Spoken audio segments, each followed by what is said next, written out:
Yes, sir. All right, so look, check this out, right? I feel like I'm kind of beating on a dead horse here. I know I keep talking about college football, but I feel like I need to talk about this kind of thing, man, because man, these people, whatever's going on social media, YouTube, Instagram, Twitter, you name it, everybody is just going on this dang rant, and I'm getting sick and tired of it, guys. I'm getting tired of it. Everybody just don't know what side to pick. We're clashing. Okay, so, I'm going to tell you guys something right now. Number one, it's okay. It's okay that Tulane and James Madison, they got blown out. It's okay. It's okay. Guys, why are we sitting here acting like blowouts have not happened in the college football playoff before? Why are we not acting like this has happened? And before anybody says it, oh, see, you don't understand. This Power 4 going against another Power 4 school. Imagine what they would do against a Group 5 school if they actually were in the playoff. What difference does it make? What difference does it make? If Ohio State went out there and blew out Tennessee, what different result would it be if they won against James Madison? The result is still the same. They got blown out. It doesn't matter if it was by 20, 30, or maybe 70. They still got blown out. What the heck are we talking about here? What are we talking about? Then on top of that, another thing I really just hate is how we sit here and punish group of five schools. Guys, everybody was given the same criteria. Did we not? Everybody got the same criteria. Just in case we don't know what the criteria is, I don't blame you because the committee always picks and chooses the criteria every year. I'm going to explain it. The goal to get in the playoff is number one, easy. Win your playoff games. Guess what Notre Dame, Texas, BYU, Vanderbilt, guess what these teams didn't do? They didn't win all their games. I don't know what to tell you. I don't know what to tell you. They didn't win all their games. And not only did they not win all their games, but they lost some costly games. Notre Dame got beat by Miami and Texas A&M, two teams that were in the college football playoff and had a terrible game, by the way. I just want to point out. Bad game. Yes, it was a defensive game. I love defensive games, but holy crap. If you were actually sitting there having fun watching that game, you're either a Miami fan, a Texas A&M fan, or you just love defensive football. I don't know what to tell you, but yeah, that game was dang near horrendous to watch. So what are we talking about here? You guys sat there and tried to make this claim, oh, this is a group of five schools, Guys, what difference does it make? The goal was to win all your football games. Indiana did that. They beat Ohio State in the Big Ten championship game. Georgia, they only lost to Alabama, but they knew their margin of error was only going to get lower if they kept losing. So what did they do? They kept winning their games, and they beat Alabama. That's why they're get a bye. Texas Tech only lost to Arizona State, which was a kind of a bad loss. Yeah, I'll give you that. But it doesn't matter. They still all won all the rest of their games out. They did what they were supposed to do. They beat BYU. That's why BYU's not in there. They got blown out by Texas Tech twice. Not once, twice. Texas lost to Ohio State. Would have been fine if they kept winning out, but you got beat by a terrible Florida team to a quarterback with DJ Lagway that threw not one, not two, not three, not four, but five interceptions. Five of them. To a terrible LSU team. Yeah, their defense was great, but other than that, what? What? What are we talking about here, bro? You lost to DJ Lagway. Arch Manning was playing like doo-doo, and then you got blown out by Kirby Smart in Georgia. That's why you're not in there. No, we're not putting a three-loss team in the playoff. Stop. Like this, the disrespect we sat here and really try to make a case for these other teams. Like, guys, I don't care. This was the same argument last year, bro. Alabama didn't make it last year because they lost to Tennessee. You lost to Vanderbilt, who at that time they were good, but they weren't like elite yet. And you got blown out by an Oklahoma team. What are we talking about here? South Carolina, they lost too many games to qualify. Yeah, they were great at the last portion, but you're still a three-loss team. Same with Ole Miss and all these other teams. Bro, win your games. If it was so easy for everybody to get in the playoff, why is nobody winning games? Why is everybody not going undefeated? Because, oh my, we have to stop with this narrative, guys. We have to stop.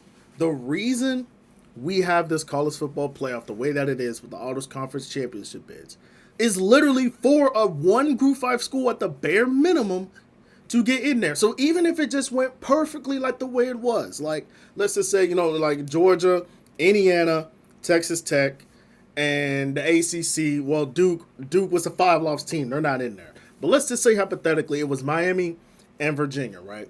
Last year, these 4 teams would have got buys. But they changed it this year so that you don't always get an auto bye, like an automatic bid to the second round. I think this was a good change. Because obviously, Boise State, they got blown out by Penn State. We get that.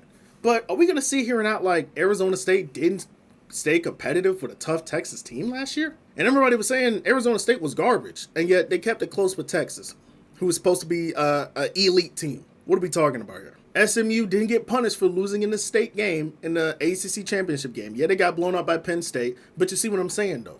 Teams get blown out in the playoffs, guys. Why are we acting like this is like some revolutionary thing? Like, oh my gosh.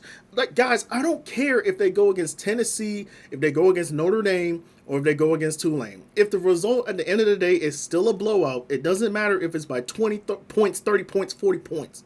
It's still a blowout, is it not? So shut the heck up with this logic, man. Like, just relax. Jeez. Like, don't get me wrong, man. The committee is inconsistent with the rankings. I've said this numerous times before. They need to get a consistent criteria and deal with it. Work with it. But, like, man, just stand your ground, man. Tell these teams, if you don't want to get left out, win all your games. When Texas scheduled that game against Ohio State, that literally should have put it in their mind, if we win this game, we're dang near guaranteed a playoff spot. Just off that one win alone. But nope.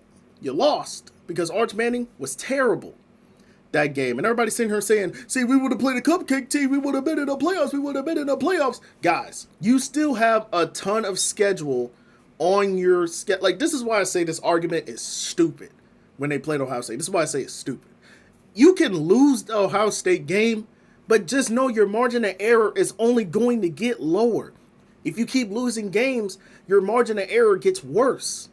Just keep winning and you're good. No, you had close wins against bad teams. Then you lost to Florida. Your margin of error got even worse from there. Then you lost to Georgia. Your margin of error went down even a lot more. So this is why I say I hate this narrative like, oh, we got to play cupcake teams at the start of the season. It's not going to be the end of the world if you lose one game. Maybe even 2. It might not be the end of the world. 3, you're done. Like literally, strike 1, strike 2, strike 3, you're out. Simple, bro. What are we talking about here? There's no need for us to keep changing the criteria or keep trying to expand the bracket. There's going to be teams left out regardless, guys. You just want to sit there and back for Notre Dame, and yet these guys don't want to prove that they deserve to be in there by flaking in a bowl game. But apparently it's Tulane and James Madison's fault, not the ACC for letting a 5-loss Duke team get in there against Virginia, and Virginia blew the game. What are we talking about here? But it's Tulane and James Madison's fault. Get the freak out of here, man. I'm about tired of this narrative, dude. Like, guys, don't get me wrong. Tulane looked bad. Yes, they looked bad against Ole Miss. Yeah. They had chances, but they kept messing up the opportunity. Same thing with James Madison, okay? Like, yeah, honestly, the offenses were not bad. Like, it was not as bad as people made it out to be, bro. James Madison, if they would have hit that field goal that got blocked, it might have been a different game, bro. But, this is literally what everybody predicted. And honestly, I'll give props to James Madison because at least they managed to score. I don't care what people say, oh, it was against the backups. Against the backups.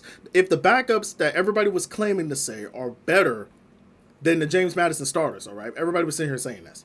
If they're supposed to be better, why did James Madison not have 6 points the whole rest of the game? But the backups are supposed to be good. They're supposed to be better than JMU starters. What the hell are we talking about here, guys? I don't care if it's the backups. If James Madison is this garbage team that everybody said they were, why did they end up with 34 points? I don't care if they went against the starters. The Oregon quarterback played in the most of the second half. The Oregon defense played for the majority of the second half. What are we talking about here? Just admit they gave up in the second half. Just admit it. Even Dan Lanning said it himself. He was disappointed at the effort of his team in the second half. Just call it like it is, man. It's okay. It's okay to admit that you're wrong sometimes. We always have to sit here and act like everything is just, oh, like, guys, it's okay to be wrong, man. Just relax. It's not going to be the end of the world. For all we know, this might be the one anomaly in which 2 Group 5 teams get in. It just might be the one case, man. All I'm asking for people to do is just relax. It's okay. Blownouts have happened in the playoffs before. I don't care if it was a group 5 or a group 5 or power 4 against another power 4. The result is still the same. It's a blowout. You guys sat here and glazed this crap so much. We need 5 SEC teams. We need 5 Big Ten teams. And for all the people that's sitting here saying, oh, we need the group 5 to have their own playoff. Guys, I talked about this in the last video. I talked about it, man.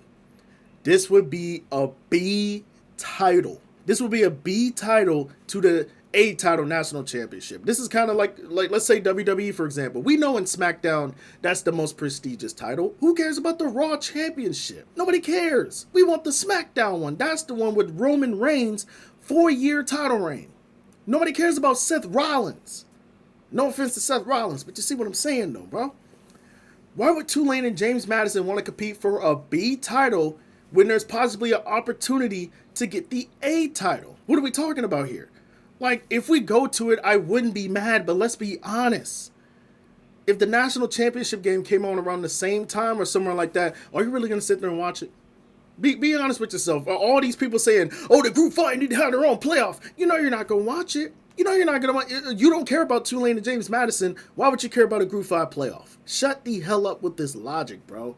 What are we talking about here, man? Really? You want to know who I really blame? Like, the main problem of this is the transfer portal, NIL deals, coach poaching, bro. This is going to be the last topics I talk about. Look, guys, the reason why these group 5 schools, quote unquote, aren't getting as good as you might think they are is because these power 4 teams are taking their players, their coaches. I thought we said, oh, group 5 teams have no players. They suck. So then why are power 4 schools taking their players and their coaches? Evidently, they got to be some kind of good if they're taking their players. The reason that all of this is going like this, man, because of this dang NIL. I'm tired of this NIL and this dang transfer portal, man. Everybody can just go to different locations, can go to 5 different colleges like TJ Finley, the transfer portal demon. I get it, bro. I like the NIL, man, but at the same time, I hate it. I freaking hate it because it done gave birth to all these super conferences, man. ACC got like 17 schools. Big Ten got like 17, 18 schools, somewhere within that range, maybe even less. SEC got 16 schools. These dang conferences are so dang bloated that we don't see any real competition against the group 5 schools because most of them are in the dang power 4. The majority of the good teams are in the SEC, the Big Ten, ACC, and the Big 12. And you want to blame all these other teams? They're just... Man. Just really think about it for a second. These teams are sitting here really getting mad about other teams getting in the playoffs, right? Okay, I got you. Here's an easy fix to this. Here's an easy fix to this that'll solve the whole problem. How about you tell Texas to get in the Sun Belt Division? Or tell them to get in the Conference USA or the American. They get an easy spot easy. Easy, right? Easy. They automatically go 12-0 every time, get an easy spot to the college football playoff. You know what I'm saying? Easy fix right there. You want to know why they're not doing that, though? Because we know that they will be frauds. They're frauds. Apparently, with this quote-unquote cupcake schools that we're talking about with the same logic, right? Texas could go up against James Madison, Georgia State, Kennesaw State. Well, they're not. They're in the CUSA. My bad. They would go up against Georgia State, Georgia Southern, James Madison, Old Dominion. They go against all these schools, and we'd be sitting there saying, okay, well, they played nobody. What are we talking about here?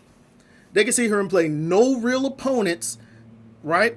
Let's just say, right, they go against them, and then after that, they go against some other garbage teams like, you know what I'm saying, like Central Michigan, Delaware. You know who? Congratulations to Delaware, man. They made a bowl game in their first year in FBS level. But going against Delaware, Kennesaw State, essentially going up against nobodies. You guys would sit there and say they're elite. No, they're not elite. Who do they play? What are we talking about with this logic? But hey, if they're so good, join these conferences. You get in every time, guys. Come on. It's that simple. Oklahoma, same thing. You got beat by Alabama, by the way. You guys suck. But Oklahoma, you guys could have just stayed in the Big 12. You would have won every time, right? Same thing with Texas. You could have stayed in the Big 12. But nah, you guys wanted to get in there and play with the big boys, and look what's going on. Oklahoma losing to Alabama. after they had a 17-0 lead. Texas getting mollywopped by Florida and Georgia. Florida is suck. They suck. Got blown out by Kirby Smart in Georgia. You got out-coached bad in that game. But you want to sit there and blame the Ohio State game like you don't have this whole front of schedule ahead of you. Shut the freak up. Shut it up. And for all these dang elitist people that want to try to act like Nick Saban or whatever, guys, if there's one thing I'll say, Nick Saban, he's probably one of the only people I'll actually sit there and listen to in college football because he's the greatest college football coach of all time. I'd much rather listen to him than some of you elitist idiots. Even though I don't necessarily agree with his logic or whatever, he's still the greatest of all time. So, yeah, I see what he's saying. And he actually can say it because it makes sense. He's coached it. He knows what's going on. None of you other people know what's going on out there. We know if you guys were in the committee, you dudes would put the 12 best teams in possible. And I get it. I get it. But at some point, there got to be a proper balance, guys. There's no reason for a 3-loss team to be in the playoffs, man. Texas lost the games that was in front of them, bro. Tell them to win every game next season and don't leave it up to the committee to decide your fate. Tell that to Notre Dame. Tell that to BYU. Tell that to Vanderbilt. Tell that to all these other teams out here that want to compete. Do not leave it up to the committee to decide your fate. Win every game on your schedule. And maybe we don't have this conversation. Honest, if you would ask me, they're probably going to expand it next year or whatever it is. They're going to expand it to 16 teams. They might add their own Group 5 playoff. I get it. College football is changing a lot. I understand that. Maybe the old ways just ain't working. But at some point, we got to understand, man. This is not the Group of 5. It's not their fault. It's not their fault that the dang ACC can't get their tiebreaker rules correct. It's not their fault that these 3-loss teams are sitting here complaining when you got to win games on your schedule. What are we talking about here? It's not the Group of 5's fault that all these other teams are too scared to play them. Why do you think Alabama rescheduled their game against USF? Why did Georgia reschedule their game against Louisville? Why are all these other teams rescheduling their games? But apparently, these guys are the tough bad boys. If you guys are the tough bad boys, you shouldn't be afraid of playing opponents. I give props to Tulane and James Madison. They went out there and did what they were supposed to do. They won the games, man. They won the games. They won the conference championship. They got in there. Blame ACC for their stupid rules, man. If it was Miami versus Virginia, we wouldn't be having this conversation. Notre Dame would have been in. Only team would have been left out, feeling deserving like they got left out was BYU. And like Texas and Vanderbilt, they would have not made it regardless if we did the auto conference championship bids or not, guys. They wouldn't have made it. Main takeaway from this video, guys, man. We got to stop picking and choosing when to do stuff, man. At the end of the day, the goal of college football is to literally win. Win your games, win the national championship. We want to compete for the A title, not a B title. That's not the point of that. If that was the case, if we were to do that, the Group of 5 might as well just get away.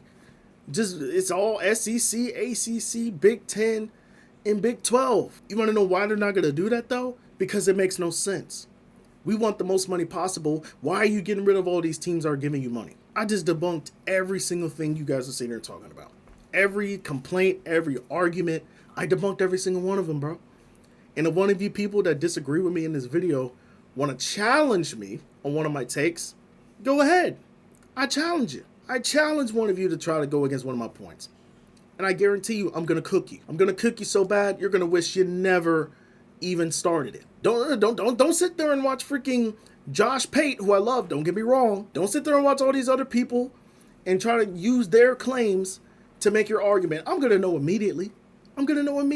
So if you really think you got me, challenge me in this video right now. I guarantee you. And we will see who's better. But with that being said, that's all I got to say. Congratulations to Alabama, Miami, Ole Miss, and Oregon for winning their games in the first round. Congratulations. Congratulations to Tulane and James Madison for making it in the playoffs. You know, like I said, man, their offenses really didn't even play that bad. It's just bad penalties and bad plays, unfortunately, just led to the games being what they were. Tulane, it was a close game in the Tulane-Ole Miss game. You know what I'm saying? What are we talking about here? 34 points. I don't care if it's the backups. If the backups are supposed to be better than James Madison starters, why did they not stay at 6 points? I'm tired of my voice out a bit. But just know, man, group of 5 teams, hey, man, I'm here for y'all, bro. I'm here for y'all. And this is coming from an SEC guy. But yeah, stay cool. Keep it classy. Peace.